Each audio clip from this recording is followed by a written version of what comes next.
अस्सलाम वालेकुम। तो अभी हम डिस्कस करने जा रहे हैं हाउ टू सब्सट्रैक्ट डिजिट्स। तो अगर हमारे पास कोई वैल्यू हो, कुछ डिजिट्स हो, तो उसमें से हम दूसरी वैल्यू को कैसे सब्सट्रैक्ट करेंगे, यानी कि काटेंगे, कम करेंगे। तो पहला सवाल है हमारे पास कि 89 में से 21 को माइनस करना है। तो ये भी एडिशन की तरह से लेफ़्ट साइड से स्टार्ट होगी ये। तो 9 एक बड़ा डिजिट है, उसमें से हम एक जो छोटा डिजिट है वो माइनस कर सकते हैं। तो 9 में से एक चला जाएगा, तो यानी कि बचेंगे 8। ठीक है, इसी तरह से 8 में से 2 जाएंगे तो बचेंगे 6। तो 68 इसका आंसर आएगा। दूसरे सवाल को देखते हैं। तो 0 में से 0 जाएगा तो 0 ही बचेगा। 9 में से 7 जाएंगे तो 2 बचेंगे। इसका जवाब आएगा 20। अगले सवाल को देखते हैं। अब ये सवाल है 103 में से 89 को माइनस करना है, 89 को माइनस करना है। तो देखें, ऊपर 3 एक छोटी रकम है, 3 में से 9 नहीं जा सकते। तो 3 क्या करेगा, अपने बराबर वाले से यानी कि 0 वाले से कहेगा कि भाई एक मुझे उधार दे दे। एक उधार देगा तो ये बन जाएंगे 13। लेकिन 0 को देखें तो 0 तो खुद खाली है। तो 0 कहता है भाई सब्र कर, मैं तुझे 1 से लेके देता हूँ। तो 1 से इसने उधार लिया। अब एक खुद 1 था, तो ये बच गया अब 0। ठीक है, यहाँ पर मतलब कुछ नहीं बचा। इसने 1 दिया इसको, तो ये हो गए 10। ठीक है, तो 10 ने 1 दिया इसको, तो बच गए इसके 9। ठीक है, अब 10 ने 1 इसको दिया, तो ये हो गया 13। 13 में से 9 जाएंगे तो बचेंगे हमारे पास 4। अब यहाँ पर बचे 9, 9 में से 8 जाएंगे तो बचेंगे 1।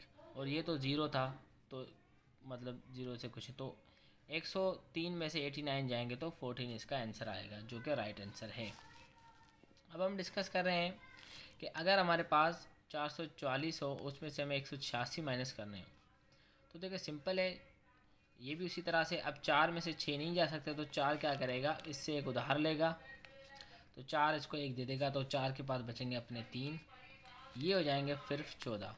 अब 14 में से 6 जाएंगे तो बचेंगे 8। अब ठीक है, तो यहाँ बचे 8। अब यहाँ बचे थे 3। अब 3 में से 8 को माइनस करना है। तो देखिए 3 में से 8 माइनस नहीं हो सकते, तो 3 भी क्या करेगा, इससे एक उधार लेगा। तो ये हो जाएंगे 13, और इसके अपने बचेंगे 3। तो 13 में से 8 जाएंगे तो बचेंगे हमारे पास 5। ठीक है, अब यहाँ बचे 3, 3 में से 1 जाएगा तो बचेंगे 2। तो इसका जवाब आएगा 258, जो कि राइट आंसर है। अब अगले सवाल को देखते हैं कि हमारे पास रकम है 2024 में से 2023 माइनस करने हैं। 2024 जो कि अभी हमारा साल चल रहा है, लेकिन हमने इसको यहाँ पर रकम के तौर पे लिया है। तो 4 में से 3 जाएंगे तो 1 बचेगा। 2 में से 2 जाएंगे तो 0, 0 में से 0 क्या तो 0, 2 में से 2 या 0। तो यानी कि जवाब हमारा आएगा 1, तो बचेगा 1। अब इस सवाल को देखते हैं। 1111 है, उसमें से हमें सिर्फ 1000 माइनस करने हैं। तो कैसे करेंगे भाई, अब 1 में से 0 जाएगा तो 1 बचेगा। 1 में से 0 जाएगा तो 1 ही बचेगा। 1 में से 0 जाएगा तो 1, और 1 में से 1 जाएगा तो 0। अब 0 इनिशियल होता है तो उसकी कोई वैल्यू नहीं होती, जैसे यहाँ पर था। तो जवाब आएगा हमारा 111। अब ये थोड़ा सा सवाल देखें आप। ठीक है, तो ये जितने भी हमने प्रॉब्लम किए हैं, तो मैंने आपको एक बात नहीं बताई कि जब हम सब्ट्रैक्ट करते हैं तो हम अमूमन जो बड़ी रकम होती है वो ऊपर रखते हैं और छोटी रकम को नीचे रखते हैं।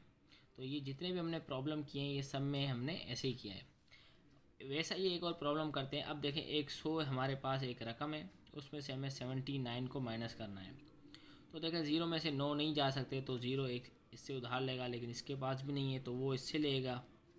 तो ये तो दे देगा 1, तो इसका बचा एक खुद का 0। ये हो गए 10। तो 10 ने 1 दिया इसको, तो ये हो गए 10, और 10 ने 1 दे दिया, तो ये बचे 9। अब 10 में से 9 जाएंगे तो 1 बचेगा, और 9 में से 7 जाएंगे तो 2 बचेंगे। तो बचेंगे 21, जो कि राइट आंसर है। अब देखें, इस सवाल को मैंने उल्टा कर दिया है। अब मैंने क्या किया है, 79 को 100 से माइनस करवा रहे हैं, यानी कि हमने छोटी रकम ऊपर रख दी है और बड़ी रकम नीचे रख दी थी।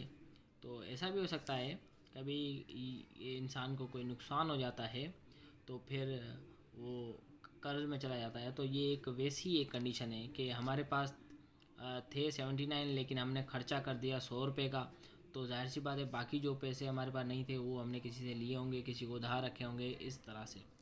तो लेकिन ये माइनस कैसे करेंगे? अब देखो, अगर आप ऐसे करते हो, 9 में से 0 गया तो 9, 7 में से 0 जाएगा तो 7, और एक कुछ भी नहीं है तो ये आ गया 1, तो ये तो आ जाएगा 179, जो कि गलत आंसर होगा।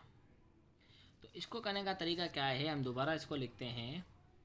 तो इसको करने का तरीका एक तो ये ऐसे ही है, आप क्या करें, बड़ी रकम को ऊपर लिख दें, फिर छोटी नीचे रख के माइनस कर दें, लेकिन फिर जो जवाब है उसके साथ आप माइनस लगा दें, क्योंकि मैथमेटिक्स का रूल है कि अगर दो चीज़ें आपस में माइनस होंगी और उनमें से अगर बड़ी रकम जो है वो माइनस या प्लस की है, तो जवाब के साथ भी माइनस या प्लस आता है। अब यहाँ पर हमने जितने भी प्रॉब्लम किए आप सब देखें, इनमें जो बड़ी रकमें थी वो सारी पॉजिटिव थी, वो सारी क्या थी, पॉजिटिव थी, तो जवाब भी पॉजिटिव में आ रहे थे। ठीक है, और पॉजिटिव हम साइन लिखते नहीं हैं वैसे। लेकिन यहाँ पर देखें कि छोटी रकम पॉजिटिव है, बड़ी रकम माइनस की है, तो जब आप माइनस करोगे तो बचेंगे तो आपको 21 ही, लेकिन उसके साथ आपको -21 लिखना पड़ेगा। ठीक है, लेकिन इसको हम करेंगे कैसे? तो एक तो इस तरह से आप कर सकते हैं करके, और जो है आप फिर जो आपके साथ माइनस लगा दें। अब देखें, उसी सवाल को समझने के लिए हमने एक और सवाल लिया है। एक हमने रकम ली 121, उसमें से माइनस करने में 200 रुपये। तो देखें, 121 छोटी रकम है, 200 बड़ी है, तो ये माइनस नहीं हो सकती। लेकिन हम क्या करेंगे, 200 लिखेंगे ऊपर और लिखेंगे 121, इन दोनों को करेंगे माइनस। ठीक है, पहले हम माइनस कर लेंगे इनको, तो ये इससे उधार लेगा, ये इससे लेगा, तो ये हो जाएंगे 10, 10 ने एक इसको दे दिया तो ये हो गए 10। ठीक है, यहाँ पर बचे 9, तो 10 में से एक गया तो बचे 9, 9 में से 2 जाएंगे तो बचेंगे 7, इधर बचा 1, तो 1 में से 1 जाएगा तो 0, तो जवाब आएगा हमारा 79। लेकिन 79 अगर हम लिखेंगे प्लस के तो ये हो जाएगा गलत। ठीक है, जो कि हमारा प्लस का रहा है। अब क्योंकि माइनस की रकम बड़ी है तो जवाब के साथ हमें -79 लिखना पड़ेगा। तो ये हम करेंगे उसी तरीके से, लेकिन अगर माइनस की रकम बड़ी होगी तो उसके साथ हम माइनस लगा देंगे। ठीक है, अगर आपको कोई चीज़ समझ में नहीं आई हो तो आप हमें कमेंट में बता सकते हैं। Thank you.